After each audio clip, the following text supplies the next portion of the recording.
বর্তমানে কিছু অ্যাপ পাওয়া যায়, গুগল প্লে স্টোরে কিছু অ্যাপ পাওয়া যায়, যেটা অ্যাপের নাম যেমন নো ফ্যাপ এরকম নামে কিছু অ্যাপ পাওয়া যায়। এই অ্যাপগুলো যেটা করবে আপনাকে, সেটা হচ্ছে আপনাকে প্রজেক্ট দেবে যে 2 দিন পরে আপনাকে এরকম একটা মর্যাদা দেওয়া হবে বা এরকম একটা র্যাঙ্কে আপনাকে উন্নীত করা হবে।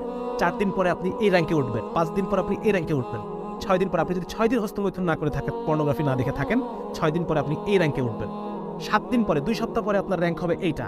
এই যে আপনি যখন অ্যাচিভ করতেছেন একটার পর একটা র্যাঙ্ক, এটা আপনার মানে ব্রেনে একটা ডোপামিন সিক্রেশন দিবে, যেটা আপনাকে একটা ফিল গুড, একটা অ্যাচিভমেন্ট, এটা আপনি ফিল করতে পারবেন। যার কারণে আপনি কোনো একটা এই যে মানে পর্নোগ্রাফি অ্যাডিকশন, অ্যান্টি পর্নোগ্রাফি কোনো একটা অ্যাপ আপনার মোবাইলে আপনি ডাউনলোড করতে পারেন, এবং ডাউনলোড করে সেটা অনুযায়ী আপনি ডেইলি নিজের ছোট ছোট টার্গেট ফিক্স করতে পারেন। ছোট ছোট টার্গেট, এই ছোট ছোট টার্গেট অ্যাচিভ করা আপনার ব্রেনে ডোপামিন সিক্রেশন করবে, যেটা আলটিমেটলি আপনার পর্নোগ্রাফি দেখার আগ্রহ এবং প্রবণতাকে কমিয়ে দেবে। একটা জিনিস খেয়াল করে দেখেন, আমরা কিন্তু এখানে অনেকগুলো সাজেশন দিয়েছি, কোনো একটা সাজেশন ফলো করে আপনি কিন্তু এখানে সফল হতে পারবেন না। এই সবগুলো মিলেই আপনাকে চেষ্টা করতে হবে। সবগুলো মিলিয়ে চেষ্টা করার পরও আপনার রিল্যাপস হবে। রিল্যাপস কাকে বলে? যে হয়তো কখনো আপনি শয়তানের কাছে হেরে গেলেন, হ্যাঁ, কখনো আপনি শয়তানের ওয়াসওয়াসায়, নফসের প্ররোচনার সাথে আপনি আর পেরে উঠলেন না, হ্যাঁ, আপনার দ্বারা আবার গুনাহ হয়ে গেল।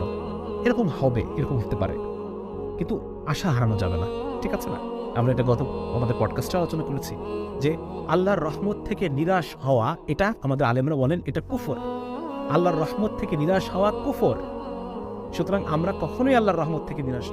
আমরা রাসূল সাল্লাল্লাহু আলাইহি ওয়াসাল্লামের সেই হাদিসে বিশ্বাস করি, বান্দা যদি এক আকাশ পরিমাণ গুনাহ নিয়ে আমার সামনে আসে, আল্লাহ রাব্বুল আলামিন তার চাইতেও বেশি রহমত নিয়ে বান্দার সাথে সাক্ষাৎ করবেন। সুবহানাল্লাহ।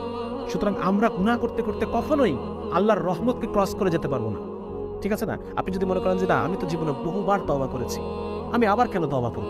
আরে আমি তো গাদ্দার, বারবার আমি কথা দিয়ে কথা রাখি না, ঠিক আছে না? এরকম এই কথাটা শয়তানের পক্ষ থেকে।